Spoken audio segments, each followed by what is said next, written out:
The morning sun cast long shadows across the desert landscape as William McCready rode along the familiar fence line of his ranch in southern Arizona. The dry wind carried the scent of sage and mesquite through the valley he had called home for nearly 40 years. At 62, William had seen enough of life to know that surprises still waited around every bend in the trail. His weathered hands gripped the reins with the easy confidence of a man who had spent more years in the saddle than most folks spend in their careers. The bay mare beneath him stepped carefully over the rocky ground, her ears flicking forward at every sound. It was Martha who had first suggested he check this section of fence. She always worried about the cattle, wandering too far from the water source, especially during the dry season. Her practical mind kept the ranch running as smoothly as her gentle heart kept their marriage strong after 38 years together. As William approached a cluster of cottonwood trees that marked the old creek bed, he noticed something that made him pull up short. A figure lay crumpled beneath the largest tree, wrapped in what looked like a dirty blanket. The sight sent a chill through him, despite the warming sun. He dismounted slowly, his boots crunching on the dried grass as he approached. The figure stirred at the sound, and William could see it was a young woman. Her face was pale and drawn with exhaustion, and what looked like days of exposure to the elements when she noticed him approaching. Her eyes filled with a mixture of fear and something else William recognized as resignation. She struggled to sit up against the tree trunk, clutching the blanket around her shoulders. "Just kill me fast," she said in a voice barely above a whisper. Her words carried the weight of someone who had given up hope entirely. The phrase hung in the desert air between them like a prayer spoken backwards. William stopped where he was, giving her space while his mind raced to understand what he was seeing. This young woman couldn't be more than 25 years old, with long brown hair that might have been beautiful if it wasn't matted and tangled. Her clothes beneath the blanket were torn and dirty. Instead of responding to her words, William slowly removed his hat, a gesture his father had taught him years ago when approaching anyone in distress. The simple action seemed to register with the young woman, and some of the fear left her eyes. "Ma'am," he said gently, "I'm William McCready, and this is my land. You don't look like you're in any condition to be out here alone." The woman studied his face as if trying to determine whether he was real or another hallucination brought on by dehydration and exhaustion. William waited patiently, allowing her to take her time. He had learned long ago that rushing a frightened creature, human or animal, rarely led to anything good. "I know how I must look," she finally said, her voice gaining slightly more strength. "I know. What you must think," William shook his head slowly. "What I think is that you need help. And that's about as complicated as it gets from where I'm standing." Something in his tone must have reached her, because tears began to flow down her cheeks, the kind of tears that come from deep wells of pain and relief mixed together. She pulled the blanket tighter around herself, as if it could protect her from more than just the desert wind.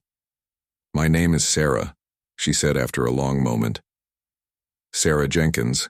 I've been walking for 3 days, maybe 4. I lost track of time." William nodded and slowly moved closer until he could kneel down a respectful distance away. "Sarah," he repeated, letting her name settle between them. "That's a good, strong name. My grandmother was named Sarah." The mention of family seemed to anchor something in her, and she looked at him with clearer eyes.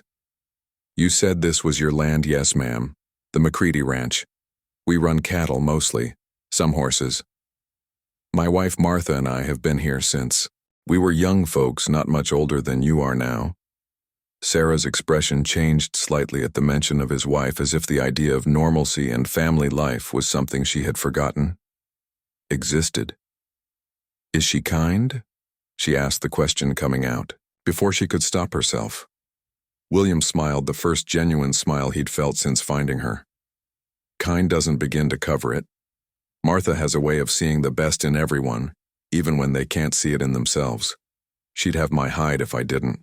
Bring you home for a proper meal and a safe place to rest. But you don't know anything about me," Sarah said, and the fear crept back into her voice. "You don't know what I've done or where I've been." William was quiet for a moment, listening to the wind in the cottonwood leaves above them. When he spoke, his voice carried the weight of years lived and lessons learned the hard way. "I know you're hurting," he said simply, I know you're alone and scared, and that you've been through something that made you think dying might be easier than living. And I know that whatever brought you to my land on this particular morning happened for a reason." Sarah stared at him as if his words were in a foreign language. She was struggling to translate. "The thing is," William continued, "I've learned that a person's past doesn't define their future unless they let it. My Martha taught me that she had her own share of troubles before we found each other." He stood up slowly and extended his hand toward her, not demanding that she take it but offering it as an option. "I can't promise to fix whatever's broken," he said, "but I can promise you a safe place to rest, a hot meal, and people who won't judge you for whatever brought you here. The rest we can figure. How does we go?" Sarah looked at his outstretched hand for a long time. William could see her mind working, weighing options and calculating risks that he couldn't begin to imagine. Finally, she reached out and placed her small, dirt-stained hand in his when William helped her to her feet. The blanket fell away slightly and he caught a glimpse of what lay beneath. His breath caught in his throat, not from shock, but from a deep well of compassion that surprised even him. Sarah saw his expression and quickly pulled the blanket back around herself. Her eyes filled with shame and she started to sink back down to the ground. William gently caught her elbow, steadying her. "You're safe now," he said with quiet conviction. "That's all that matters." The ride back to the ranch house was slow and careful. Sarah rode behind William on the gentle mare, her arms wrapped around his waist for support. She hadn't spoken since they left the cottonwood trees, but William could feel some of the tension leaving her body as they moved further from wherever she had come from. The ranch house came into view, nestled in a valley between two low hills.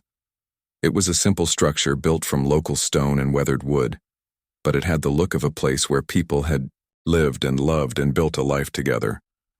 Smoke rose from the chimney and William could see Martha's flower garden blooming despite the harsh climate.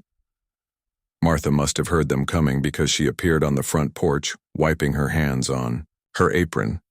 Her silver hair was pulled back in the same simple style she'd worn for as long as William could remember, and her blue eyes still held the warmth that had first captured his heart. All those years ago, when she saw Sarah, her expression immediately shifted to one of concern and welcome. She hurried down the porch steps as William helped Sarah dismount. "This is Sarah," William said simply. "She needs our help." Martha took one look at the young woman, and her face filled with understanding. She had worked as a nurse before they were married and had seen enough of the world to recognize suffering when she encountered it. "Of course, she does," Martha said, moving to Sarah's other side. "Come inside, dear. You look like you haven't had a proper meal in days." Sarah allowed herself to be guided into the house, her legs unsteady from days of walking and little food. The interior was warm and welcoming, with handmade quilts draped over comfortable furniture and the smell of bread baking in the kitchen. Martha settled Sarah into a chair by the fireplace and brought her a glass of cool water, which she drank gratefully. William disappeared into the kitchen and returned with a bowl of the vegetable soup Martha had been preparing for lunch. Sarah ate slowly at first, then with increasing hunger as her body remembered what it meant to be nourished. Martha and William sat nearby, not asking questions but simply letting their presence provide comfort. When Sarah had finished eating, she looked up at them both with tears in her eyes. "I don't know how to thank you," she said. "You don't need to," Martha replied gently. "Right now you need rest. Tomorrow we can talk about whatever you're ready to share." Sarah nodded and allowed Martha to lead her to the guest bedroom, a simple room with clean sheets and a window that looked out over the desert landscape. The afternoon sun streamed through the curtains, creating patterns of light and shadow on the wooden floor. After Sarah was settled, Martha and William sat together on their own porch, watching the sun begin its descent toward the western mountains. They had shared enough years together that words weren't always necessary, but this situation called for discussion. "She's been hurt," William said finally, "in ways I don't think we can fully understand." Martha nodded. "I could see it in her eyes and in the way she holds herself. Whatever happened to her, it was recent, and it was bad." They sat in comfortable silence for a while, each lost in their own thoughts. The desert evening was beginning to cool, and somewhere in the distance a coyote called to its pack. "What do we do?" William asked. Though he already knew Martha's answer would mirror his own instincts, "We help her heal." Martha said, "Simply we give her time and space and safety, and we let her know that not everyone in this world means her harm." Over the following days, Sarah began to emerge from her shell like a desert flower after rain. She helped Ma,